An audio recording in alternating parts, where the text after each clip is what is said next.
What does the future hold for local card shops? How might they change in the year ahead? We're tackling that topic today with some of the biggest card shop owners in the business on Sports Card Investor. My name is Jeff Wilson. By day, I invest in tech companies, and at night, I invest in sports cards. Join me and my team as we help you profit from the hobby we all love. Hello, sports card investors, and happy holidays to you. The holidays are here. We've got a fun conversation for you today with some of the largest card shop owners in the U.S. talking about the future of card shops. This is going to be a fun one for sure. And this episode is brought to you by eBay. eBay is here for the card collectors with a trick for every trade, like advanced tools for price checking with Price Guide Beta within the eBay app, and up to 50% faster listing with Image Scan. Learn how collecting just got smarter at ebay.com/trading hub. So at our virtual holiday event that we did on our YouTube channel a few weeks ago, we had an amazing array of speakers. And as part of that, we had several of the most important, biggest, and best card shop owners from around the United States come on the show to talk about how this year has been for their shops, and more importantly, what the future looks like. And we're going to bring you right now a replay of that conversation. It's a conversation you don't want to miss. Enjoy. All right, guys, we have an incredible group of people we are bringing on now. These are some of the very top card shop owners in the entire country, in the entire world.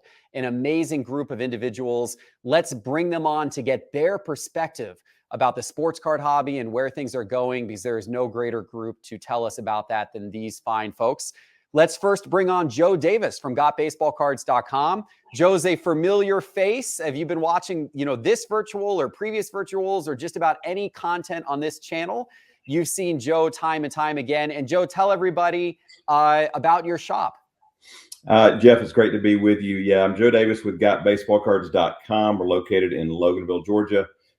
Been happy to get to be a part of this hobby for over 30 years now. We do our best to serve customers both locally and globally, whether it's, grading cards with us or whether it's ordering new wax or consigning cards, whatever. We try to be a full service, one-stop shop for all sports and offer trade nights and lots of fun stuff like that for young collectors. Yeah, for sure. And in fact, we've got a great bulk grading program that we do here at Sports Card Investor with Joe. If you're interested in getting your cards graded by any of the companies, any of the major companies, we've got a great deal with Joe to get you discounts on that. You go to sportscardinvestor.com and click on grading in the main menu bar to find out about that. Awesome, Joe. Welcome back to the virtual. We're happy to have you. It's great to be here.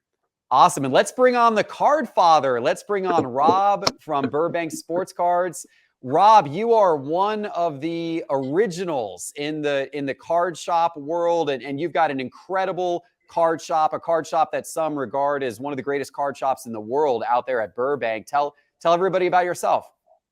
Let's see here. I started working in a coin and stamp shop in 1979. I've owned the business outright since 1989. Just love cards. We've got two facilities. One is our retail showroom. It's got 33 showcases. It's ultra organized. It's brand new. We just moved here in July. We've also got a 7,500-foot facility next door that houses over 40 million cards that are accessible online. 40 million cards. Absolutely incredible. And do you inventory those one by one? Yes, we do. We have minions. No, but we have them in a database, and it's literally the whole building's on eBay over there. We got 2.5 million different listings on eBay. So I keep a team of guys quite busy. Unbelievable. That's amazing. All right, well, let's go to the middle of the country. Let's go to Columbus, Ohio, and let's go to Ryan from Card Collector 2. Ryan, welcome back to the virtual. It's good to see you again. Yeah, Jeff, thanks for having me. Absolutely, and tell everybody about your shop. Yeah, so we We are located in Grove City, Ohio, about 15 minutes south of Columbus. And while we have not been open nearly as long as these two fine gentlemen have, we're certainly hoping to be around as long as they have.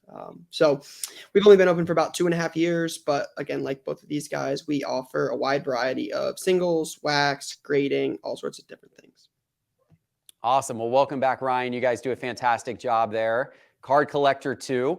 And now let's go to a newer store that has received all kinds of attention because of a prominent location and absolutely wonderful trade nights that they put together.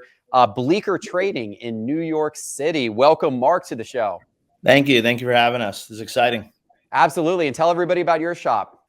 As you mentioned, new store based in West Village, New York City. Really during the pandemic, didn't have a place to congregate for the hobby for cards. New York just doesn't have that kind of welcoming rent. So we jumped into it. We're able to put our spin on what we think of as more of a modern hobby shop. We have what we call fun to find wax.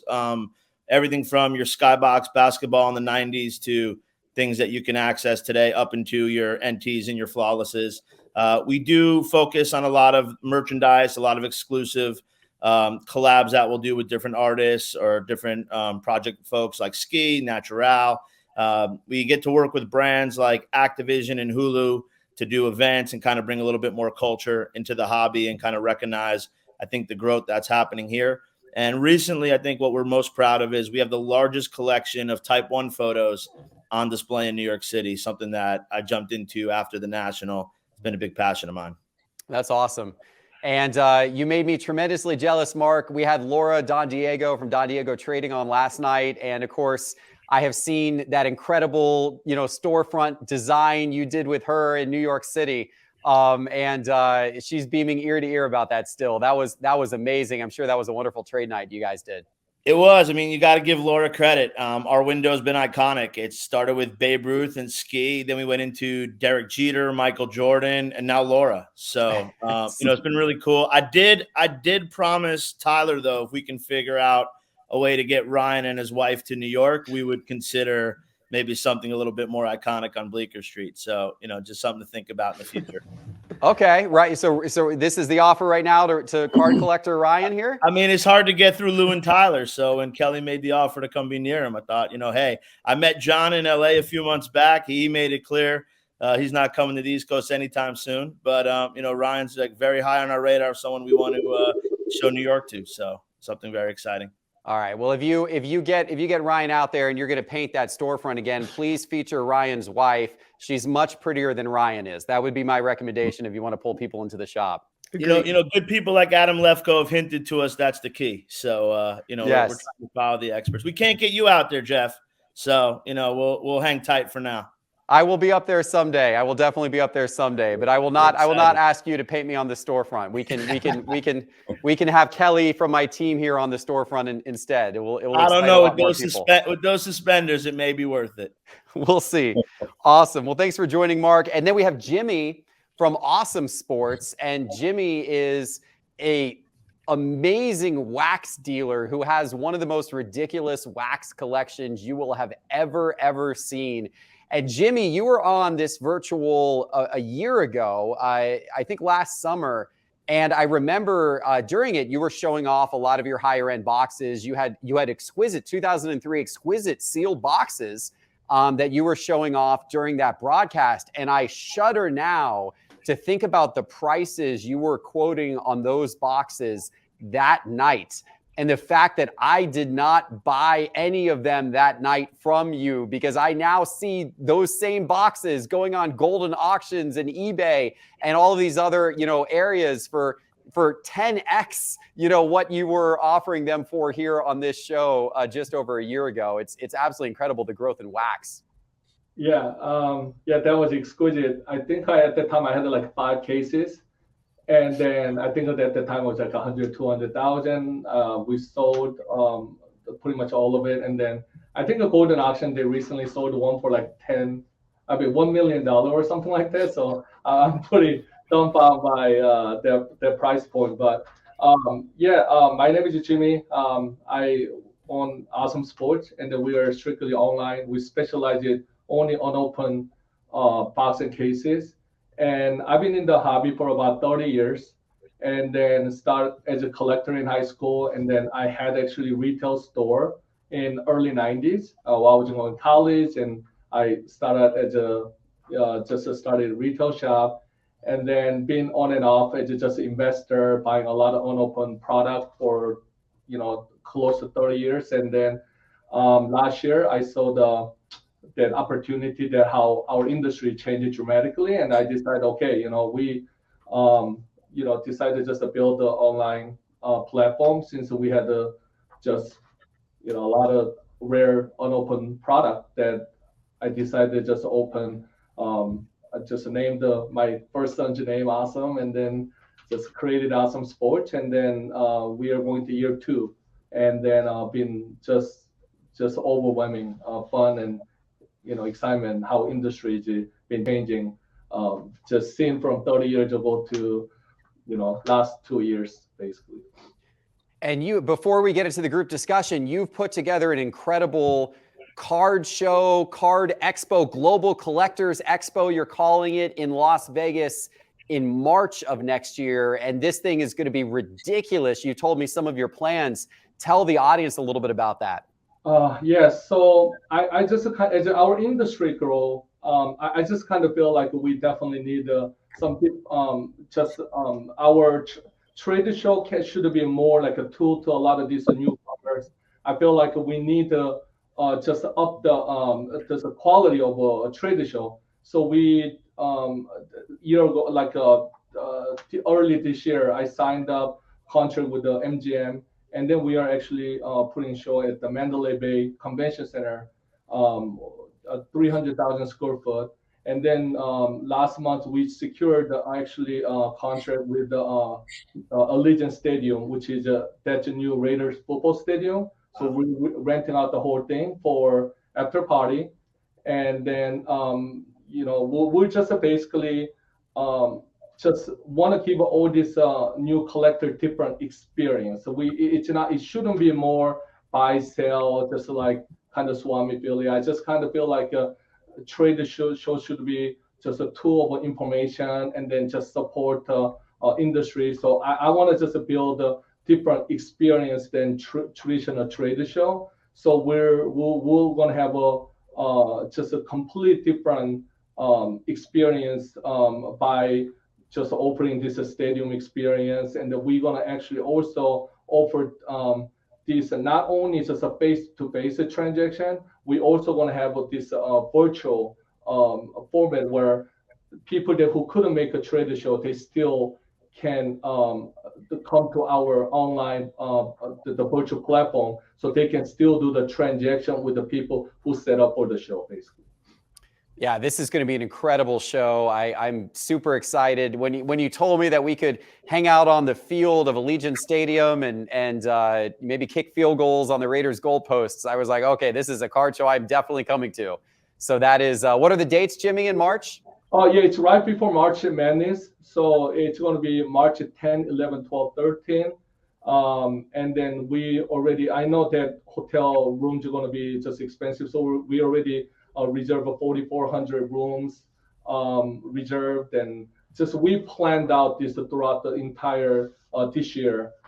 So like just Wi-Fi. So we solved the problem with the Wi-Fi, and just we really detailed it out, and then on the where so we can give a completely different experience, show experience. Hopefully then we can have a good time basically. Awesome. Well, very much looking forward to that. Awesome, guys. Well, this is obviously a powerhouse panel. I would love to hear from you guys what this year has been like, because what a crazy year for the sports card hobby. Things were red hot at the beginning of the year. Then things kind of cooled off quite a bit. If you're looking at least secondary market prices, that may not be the case with what you guys have seen in your stores and customer transactions and everything. Recently, we've seen prices in some parts of the hobby really start to pick back up again. Other areas remain a little bit soft, but I'm curious to see in your card shops what you are seeing kind of going on, how this year has been for you. Joe, let's start with you.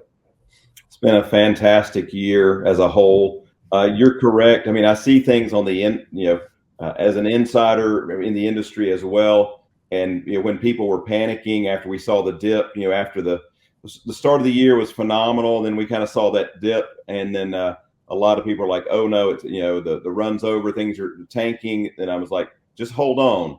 There's plenty of new people still pouring into our stores. Online auctions are still strong, and so forth." Then we saw things rebound pretty quickly. So in the store, we are seeing more new faces than ever. Seems like every week we're still hearing those stories about, "Hey, I got out of it in the 80s or 90s and I'm back," or "Now I'm getting my kids into it." We've heard those stories so many times over the last year. It's great to see older collectors coming back and new collectors coming in. And what's great is it's not just people looking for a quick buck. It's a lot of people who are just really passionate about collecting and just loving the hobby for what it's all, they want to collect their favorite team or their favorite player, or they love, XYZ product and they want to buy that every year. And so it's very exciting. It's been very refreshing for me to see all the new faces, see older collect. I mean, sometimes I've seen customers I haven't seen in 20 years, and now they're back in the store again. So it's been a phenomenal year, and I expect even greater things in the year to come. That's great. That's great to hear. How about you, Rob? How has the year been for Burbank? It's been, if you would have told me back in December 31st of last year what I had in store for 2021, I wouldn't believe you. Literally, we had lines out our door consistently all year at our old location. With COVID, we simply couldn't pack the showroom. We could only keep maybe 10, 11 people in at a time. And I'm sitting there as a retailer, sitting there telling people, you've been in here 20 to 30 minutes. I've got to rotate you out to get someone else in. In what world do you even say those words? It's absolutely crazy. And we could be 25, 30 deep, people looking to get in, knowing ahead of time that we have that line. They were so passionate about visiting us, they would wait in that line, which is absolutely crazy. So we were faced with, what are we going to do about this? Well, our building, you heard how many cards we own, and the thought of moving everything just wasn't an option. There was just no way in hell I was going to move 40 million cards. Then this building came up about a block from us, literally.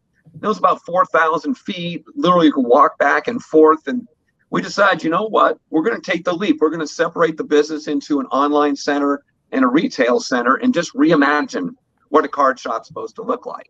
And just things that used to be in the past don't need to be in this store if it doesn't make sense. And it could be a Thursday at 3 p.m, and we could just be crazy in here, just the sheer amount of people. The distances they're traveling from it just blows my mind. People driving 3 hours to get here consistently once a week. We got guys in here 6 times a week, like no joke, because they need to see what new merchandise we put out, because we're rotating things constantly. But it's not, there's sexy cards, don't get me wrong, we've got them. And I think at the core, we're a hobby shop. We have a room called the Fishbowl that we built, that was specifically built for this building. It's got 600 double shoes that are color-coded by sport and has about 280 different names.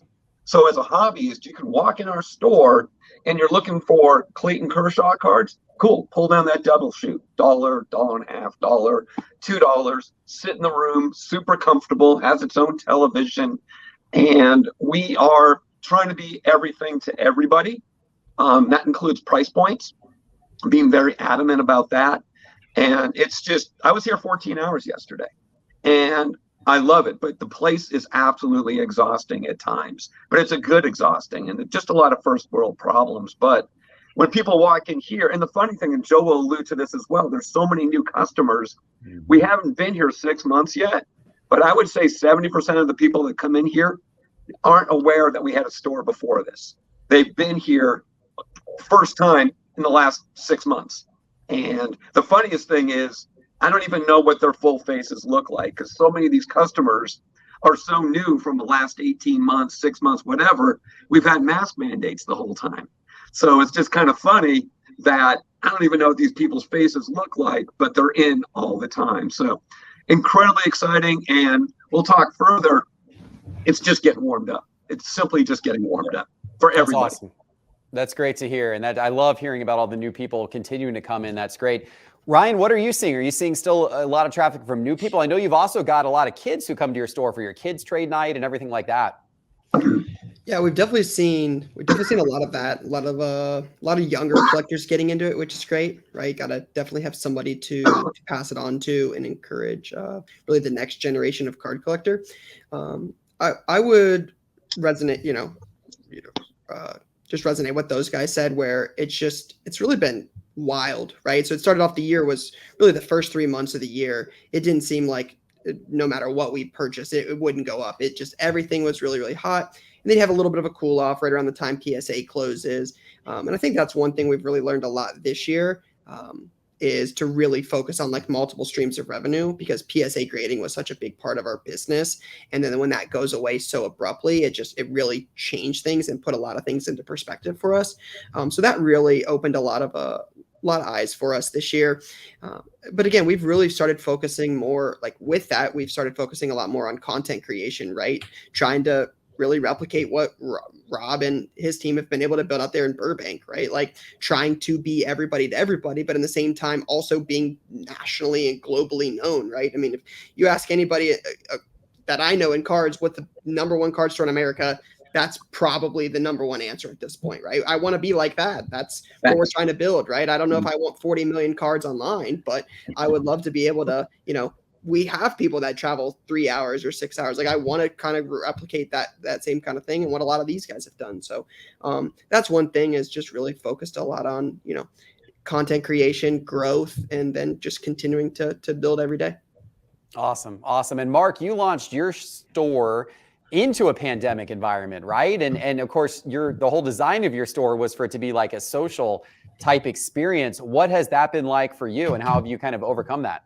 Yeah, so we went into it knowing we wouldn't have access to sealed wax, no relationships with distributors, no even understanding of how to get it. So the idea of opening a social club was really the best idea, and really was trying to figure out a couple of things. One is, what does New York City really need from the hobby? Growing up in and around the New York City music scene, we had a store called Fat Beats. It's where you went to find and discover music. You maybe didn't spend a lot of money, but anything cultural that happened in music went down at Fat Beats. And so we tried to replicate that a little bit with the merch, with the events, kind of with a little bit of that exclusive by appointment only feel. It took off in a good way, where over the summer we did get access to GTS to give us, bring us on. And what we didn't know what that was or wasn't. We thought we hit the Holy Grail when we got that call. Little did we know we just, sold out to the mob. And no one likes me calling, Carvin a Fanucci, the Black Hand, but, that's kind of the world we're in. So, after my first 12 shipments of Sage football, frankly, Jimmy, I don't know if you know this, but we've done a handful of transactions with you. Some of the 2012 Prism, some of the LeBron Topps Chrome boxes. And those were the early days, Jeff, where Nat Turner would come by and just, he's putting up posts. Where do I buy cards in New York? And someone recommended Bleecker. He came by, and one of the things we had was, one of those 2012 Prism boxes. And when he had put that up online, it got a little bit of people wanting to come down. And so we're still figuring out kind of, how we play in the sealed wax world. We're doing very well in the private trading and selling. I think what we've seen over the last year that's been different is a lot of investors are just burned. They came in a little too late, got caught up in the hype, and they just want to know what to do with all of this. We're not really here for those folks. I think it's interesting if they want to sell their cards at a 60, 70% discount. That's a different story. There's a lot of buyers for that. What we're getting, though, is a lot of those guys saying, hey, I bought in, didn't make the best decisions, but I love what I'm doing. And now I'm reading and I'm learning, and I want to trade up. I want to take all these slabs of modern and maybe get one great card, or maybe take some of this modern and get it to some vintage. But this is the hobby I want to kind of have. I like the community that's coming, and I want to stay in it. And so a lot of what we've tried to figure out is, how do we bring that community together? I think when you look at our trade nights, we start seeing a lot of those people we see on Instagram every day, and we're like, oh my God, this is kind of Instagram in real life. From that standpoint, though, until we really get a flexible strategy to buy affordable wax, I think what we're trying to do is go outside the box as well, go to events, take advantage of what New York really does offer to an LCS, which a lot of cities don't. Like we mentioned, able to work with brands like Activision and Call of Duty on the release of their new game, bring an art component and a collectible component to it where they gave us art prints. We said, well, let's bring our part of the hobby to it and at least get them numbered. And then, work with every trade night we do. We have a print, went from making those prints to making those collectible prints to now Ski signed his last round of prints and PSA actually slabbed them. So coming up with other ways to do things, talking to some of the other brands, not the card companies, not the Upper Decks and the Paninis who should be helping us. Instead of Upper Deck telling me because I don't have a landline, they won't sell to me. They can't prove I'm a card store. But talking to the Goldens and the Heritages and even the Alts, the people that have, let's call it beyond Series A, Series B, and saying, how can we become collaborative to kind of keep this vibe going, keep some cool factor into the hobby? And, Ron, you bring up a good point. We get people traveling from all over to our trade nights, and it blows my mind. They come from the Catskills, they come from Pennsylvania, 3, 4, 5 hours. And I think what I would love to do is hope that between all the people on this panel and the like-minded ones that aren't, is that you kind of set the example for the future LCSs. So no one has to travel 5 hours. But when I go to Chicago and I put up a post like, hey, where do I go? I'm overwhelmed with responses versus locals being like, nowhere really to come here, but I hope to make it to New York one day. I think that those are kind of the big elements, are people trading up to get to either vintage or to stay into the hobby. Trying to really build community, and then figuring out what New York's stamp will be on the hobby, and then figuring out other ways for an LCS to make money until, let's say, Fanatics makes life a little bit easier, or takes out Fanucci in the hallway. Well, I'm going to ask you guys about that next. But first, I want to hear from Jimmy. You've been in the hobby, Jimmy, for so long, and have had this incredible wax collection for so long. What has your perspective been on how things have escalated over the last year, or how things have been over the last year? So I guess we can separate like a more 2020 versus 2021, where 2020 nearly I had like just people on the phone, online, like just asking for product, to where this year one thing I noticed is they're becoming very selective of what they want to buy. I think just main reason is it's just we're going through session with like a growing pain. That's kind of what I will look at it, because 2020 has been incredible year for everybody because of with the pandemic, people just isolated, and then just collecting any collectible industry just took like X times 10 the grow that much further. Then 2021 comes, and then everything kind of starts to settle down, and then where everybody's starting to make adjustment, starting with a lot of these PSA and BGS, just grading company, and then where they shut it down and they adjust the pricing, and then they try to like regroup themselves while that's happening. Then obviously a lot of retail product and a lot of product that has a lot of regular base cards, that's become like ungradable. So that actually result to people to be more selective and then geared toward the hit and miss type product like a Flawless and National Treasure, and then things product like a Prism and Select become less popular. But I feel like this is a more like a short term, where even though there's a lot of people panicking compared to 2020, I just think that this is like a year of a growing pain, a lot of adjustment it's making on the 2021 in short time. But I think when 2022, 2023 comes, and I just feel like things are going to get adjusted and it's going to be stabilized. Awesome. Well, I'm excited to hear about the optimism for the future for sure. All right, guys, this has been awesome. Let me get you out of here on this. I want to hear one prediction for the next year, one prediction for 2022. It can be related to the card industry, or heck, it can be anything else. Maybe Ryan's going to tell me that Ohio State's going to somehow make it back to the playoffs next year, even though I don't believe it. But give me one prediction for 2022, but you got to give it to me in one sentence or less. One sentence. Joe, I'm going to start with you. One prediction for 2022. Lots more growth, but consolidation on the top end of the industry. Interesting. Very good. I like that. How about you, Rob? An incredible amount of content will be hitting the mainstream airwaves. I like that as well, and I think that is true for sure. That's going to help things. How about you, Ryan? Huge growth in fringe sports markets like soccer, UFC, F1, and others.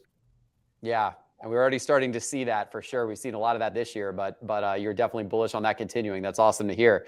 Mark, how about you? Live experiences will reach an all-time high for this hobby. And that's a good one to lead into Jimmy because he's behind one of those live experiences. Jimmy, one prediction from you. It will be huge transition change year. 2020 will be. There you go. Awesome, guys.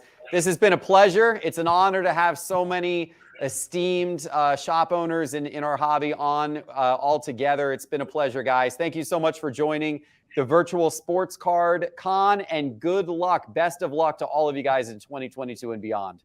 What do you think the future for card shops should hold? Is there anything you would love to see card shops do to provide a better experience for you? Let us know in the comments below. And hit that subscribe button and that bell icon if you haven't already so we can continue to bring you new episodes such as this. Happy holidays, everybody. We'll see you back soon with our next one. Take care.